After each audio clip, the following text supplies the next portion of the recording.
안녕하세요. 서울경제TV 아나운서 김수연입니다.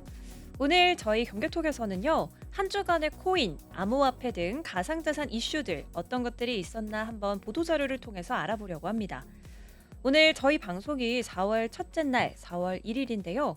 3월 말부터요. 3월 어떤 이슈들이 있었는지 살펴보겠습니다.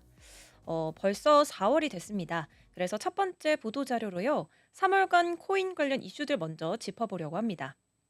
3월 암호화폐 시장은 미국 도널드 트럼프 대통령의 무역 정책 혼선과 함께 크게 흔들렸습니다. 한국 시간으로 4월 1일에 이 비트코인은 지난 일주일 동안 5% 하락했고요. 디파이 해킹 피해도 커졌습니다. 또 솔라나 생태계의 밈코인 거래 위축으로 수익이 99%가량 급락했는데요. 외신 코인 텔레그래프트는 트럼프 대통령은 3월 4일 멕시코, 캐나다, 중국 제품에 대해 최대 25%의 관세를 시행했고 이후 자동차 산업과 캐나다, 멕시코 제품에 대한 관세를 연기도 했고요. 국가별 협상 여지도 열어두는 등 정책 혼선이 이어졌다고 분석을 했습니다. 이후 중국과 유럽연합의 보복 관세가 발표된 10일과 12일 암호화폐와 증시는 큰 폭으로 요동을 쳤었는데요. 비트코인은 3월 24일 8만 5천 달러까지 반등을 했는데 이후에 다시 8만 2천 달러 수준으로 하락을 했습니다. 트럼프 대통령 일가가 투자한 월드 리버티 파이낸셜의 포트폴리오에도 영향을 미쳤는데요. 민트, 트론, 이 일부 알트코인이 월 초보다 낮은 가격에 거래가 됐었고요. 이 투자자들은 오는 4월 2일 예정된 해방의 날 발표를 주시하고 있는 상황입니다.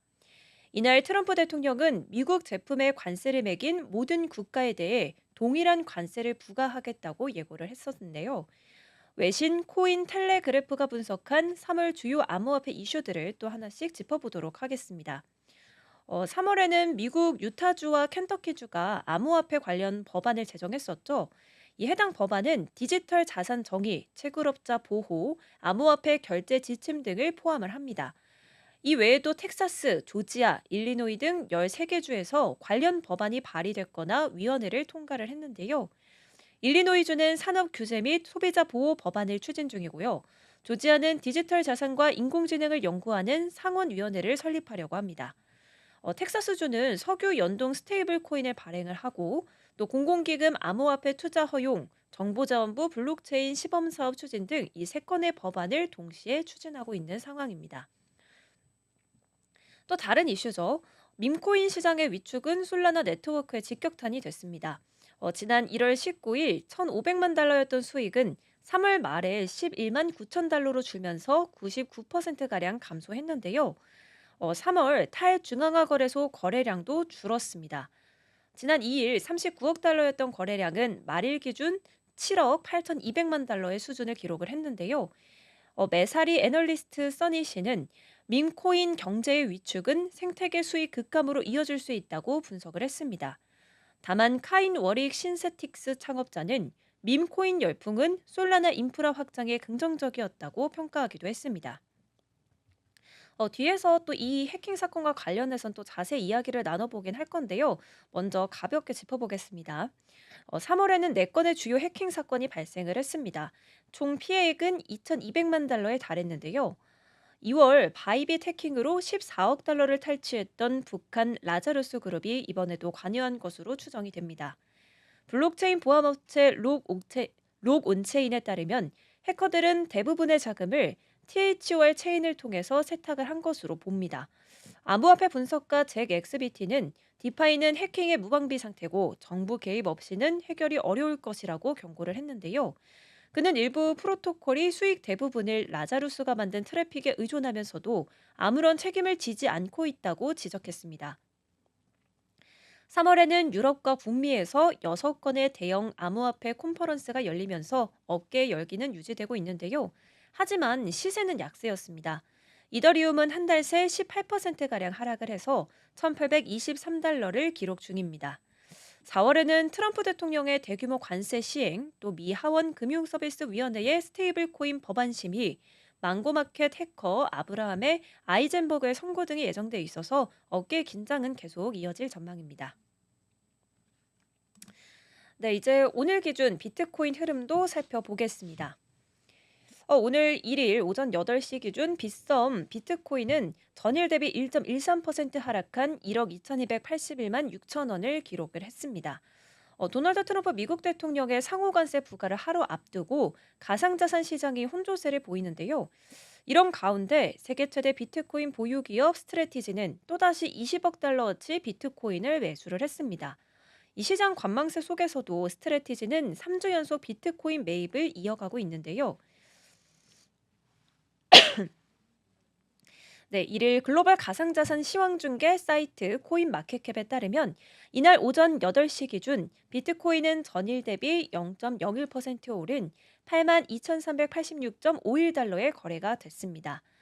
같은 시간 알트코인 대장주 이더리움도 1.1% 상승한 1,824.01달러를 기록을 했습니다. XRP는 2.08% 떨어진 개당 2.08달러의 거래를 기록을 했는데요.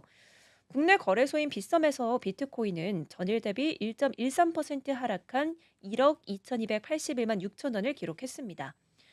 이더리움은 0.73% 떨어진 271만 9천 원, XRP는 1.3% 하락한 3,102원에 거래가 됐었습니다.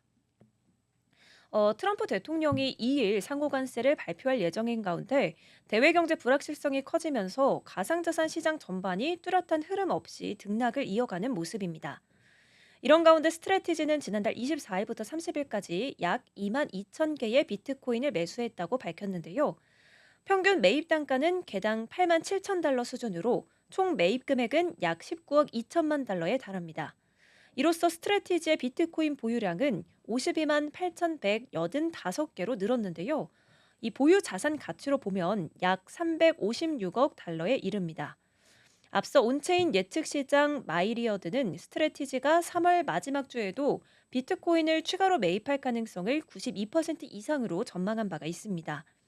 세일러 트래커에 따르면 스트래티지는 2월부터 몇 주간 비트코인 매입을 중단했다가 최근 들어 다시 3주 연속으로 추가 매입에 나섰다고 보는데요. 약 한 달 전에 개당 9만 7,500달러에서 2만 350개의 비트코인을 매입을 했습니다. 이번 매입은 수량 면에서는 비슷하지만 총 매입 금액은 약 7천만 달러로 적은 수준인데요. 한편 이 가상자산 데이터 분석 기업 알터너티브 단비의 크립토 공포 탐욕 지수, 이 지수는 0에 가까울수록 투자 심리가 위축된 상태를 의미하는데요. 100에 가까울수록은 시장 과열을 나타냅니다. 전일 대비 2포인트 오른 32포인트로 아직까지는 공포 상태를 유지하고 있습니다. 이번엔 국내 가상자산 규제를 관련해서 짚어볼까 합니다. FIU의 과도한 규제가 시장의 유동성을 떨어뜨리는 거 아니냐 이런 논란이 계속되고 있는데요. 이 금융정보분석원 FIU의 잇따른 검사와 고강도 제재 결정으로 국내 디지털 자산업계가 생존의 위기에 놓여 있습니다. 업비트에 대한 영업 일부 정지 처분과 막대한 과태료가 예상 속의 비슷한 구조로 운영 중인 다른 거래소들도 불안에 떨고 있는데요. 지나친 규제가 투자자 보호를 넘어 시장 침체로 이어질 수 있다는 걱정도 커지고 있습니다. 업계에서는 규제의 목적과 방향에 대해서 다시 한번 살펴봐야 한다는 의견이 나오고 있는데요. 지난 1일 업계에 따르면 FIU는 최근 디지털 자산 거래소에 대한 현장 심사를 강화하고 있습니다. 지난해 업비트에 이어서 코빗, 고팍스에 대한 현장 검사를 마쳤고 지난달 17일부터는 빗썸에 대한 현장 검사를 진행 중인데요. 앞서 금융정보분석원 FIU는 지난 2월 25일 특정 금융정보법 위반을 근거로 두나무의 중징계를 결정한 바가 있죠. 업비트가 해외 미신고 디지털 자산 사업가와 약 4만 5천 건의 거래를 지원하고 고객 확인 절차 없이 거래를 허용한 혐의로 당국은 3개월간의 영업 일부 정지, 임직원 제재, 업계 최대 규모의 과태료를 부과했었습니다.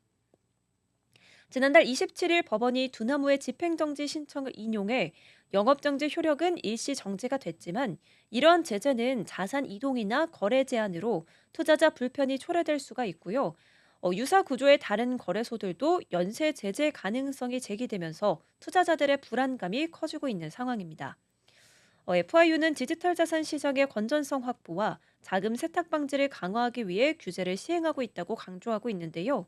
하지만 일부 투자자들은 이러한 규제가 과도해서 오히려 시장의 유동성과 신뢰를 떨어뜨릴 수 있다고 우려하고 있습니다.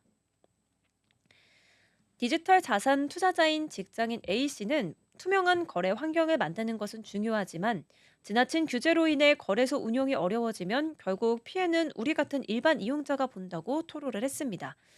특히 FIU의 모호한 기준과 강도 높은 제재는 한국 디지털 자산 시장의 경쟁력을 약화시키고 있다는 지적도 나옵니다. 현재 한국의 디지털 자산 규제는 글로벌 스탠다드와 비교해 지나치게 엄격하거나 현실과 동떨어져 있다는 비판을 받고 있는데요. 임동민 인디이콘 마켓 리서치 대표는 지난달 6일 민병덕 더불어민주당 의원이 개최한 크립토 코리아를 위한 정책 세미나에서 한국이 반드시 글로벌 트렌드를 선도할 필요는 없지만 갈라파고스화가 돼서는 안 된다면서 투자자 보호와 산업의 지속 가능성을 높이기 위한 논의가 필요하다고 밝혔습니다.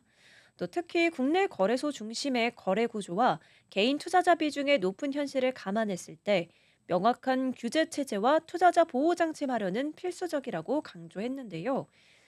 디지털 자산 거래소 업계는 업비트에 대한 강도 높은 제재 이후에 다른 거래소들도 유사한 처분을 받을 가능성을 우려하고 있습니다. 국내 원화 거래소들이 대부분 비슷한 거래 구조를 갖추고 있어서 줄처분을 받을 가능성을 배제할 수 없다는 겁니다.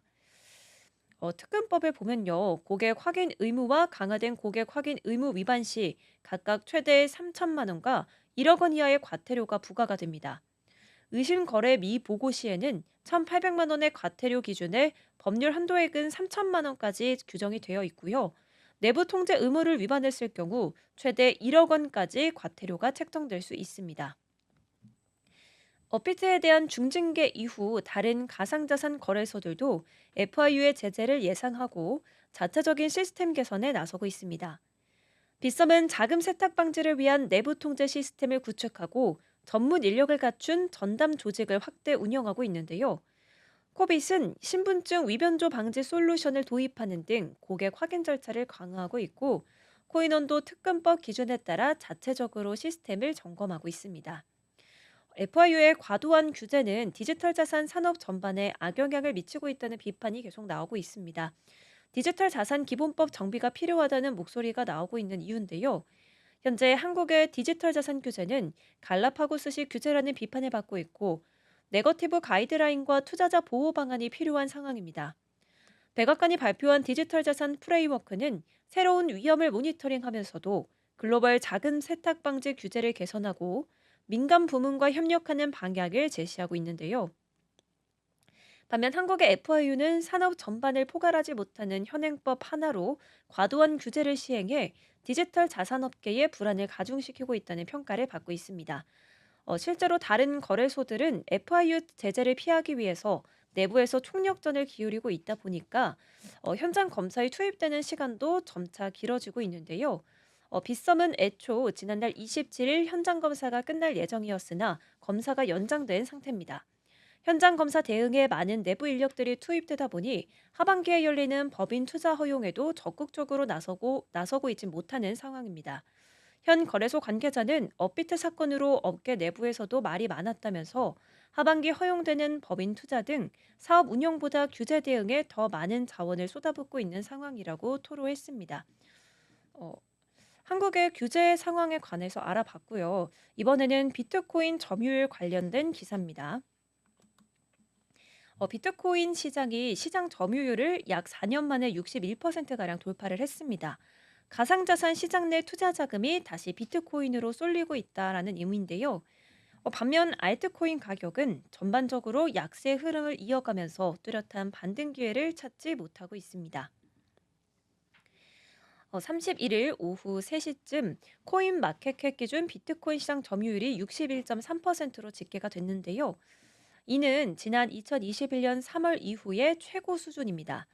반면 알트코인 대장주인 이더리움 점유율은 8.2%를 기록했습니다. 이더리움 시장 점유율이 8%대 초반대로 떨어진 건 지난 2020년 4월 이후 처음인데요. 시장 점유율은 전체 가상자산 시장에서 해당 가상자산 시가총액이 차지하는 비중을 의미합니다. 이처럼 비트코인 시장 점유율이 높아진 건 주요 정부 기관들이 앞다퉈서 비트코인 투자에 나서고 있기 때문으로 풀이가 됩니다. 최근 전 세계에서 비트코인을 가장 많이 보유한 기업 스트래티지의 투자 전략을 모방하는 사례가 잇따르고 있는데요. 일본 상장사 메타플래닛은 이날 비트코인 추가 매입을 위해서 이자 없이 원금만 갚는 조건의 채권을 발행했다고 밝혔습니다. 발행 규모는 20억 엔이고요. 채권은 일본계 투자사 EVO 펀드가 인수를 했습니다. 메타플래닛은 해당 자금을 전액 비트코인 매입에 투입할 예정이며 상환 재원은 향후 스톡 옵션 행사로 확보하겠다는 계획입니다. 미국 비디오 스톡 미국 비디오 게임 유통업체 게임스탑도 지난 25일 현금과 미래 부채, 주식 발행 자금 등으로 비트코인과 미국 달러 기반 스테이블 코인을 투자하겠다고 밝혔습니다. 비트코인 현물 상장지수 펀드가 출시되면서 전통 금융자본이 비트코인에 직접 투자할 수 있는 경로가 열렸다는 점도 이 시장 점유율 상승의 배경으로 지목이 되고 있습니다. 블랙록, 피델리티 등 대형 자산 운용사들이 잇따라 ETF 상품을 내놓으며 기관 자금이 유입이 됐었고요. 이 자금이 알트코인보다는 상대적으로 규제가 명확한 비트코인에 쏠리고 있다는 해석인데요. 시장에서는 비트코인 시장 점유율이 높아지는 현상에 대해 기대했던 알트 시즌이 아직 시작되지 않은 결과라고 보고 있습니다. 통상적으로 비트코인 상승장이 정체 국면에 접어들면 차익 실현 후에 알트코인으로 자금이 이동하는 순환 구조가 나타납니다. 그러나 이번 사이클에서는 이 같은 흐름이 아직 관측되고 있지는 않습니다. 더블록은 비트코인 랠리 이후 자금을 알트코인으로 회전시키는 흐름이 예상만큼 나타나지 않았다고 진단했는데요. 알트코인 대장주인 이더리움이 부진을 거듭하고 있는 것도 시장 내 자금 쏠림 현상을 더욱 가속화하고 있다는 분석입니다. 이더리움은 이날 기준 1,800달러 초반에서 거래되면서 연초 상승분을 대부분 반납한 상태입니다. 이더리움 네트워크 활동도 위축되는 모습입니다. 블록체인 분석 플랫폼 아르테미스에 따르면 최근 이더리움 온체인 트랙제션 수는 전년 동기 대비 약 17% 감소했습니다. 일부 개발자 커뮤니티는 솔라나 등 경쟁 체인으로 이동하는 등 생태계 이탈 현상도 가시화되고 있는 상황인데요. 투자 심리 위축에는 구조적 요인도 작용하고 있는 것으로 봅니다. 블록체인 벤처 캐피털 캐슬 아일랜드 벤처스의 닉 카터는 레이어 솔루션이 메인 체인의 경제적 가치를 흡수하고 있다면서 과도한 토큰 발행과 커뮤니티의 구조적 대응 부족이 이더리움의 투자 매력을 떨어뜨리고 있다고 평가했는데요.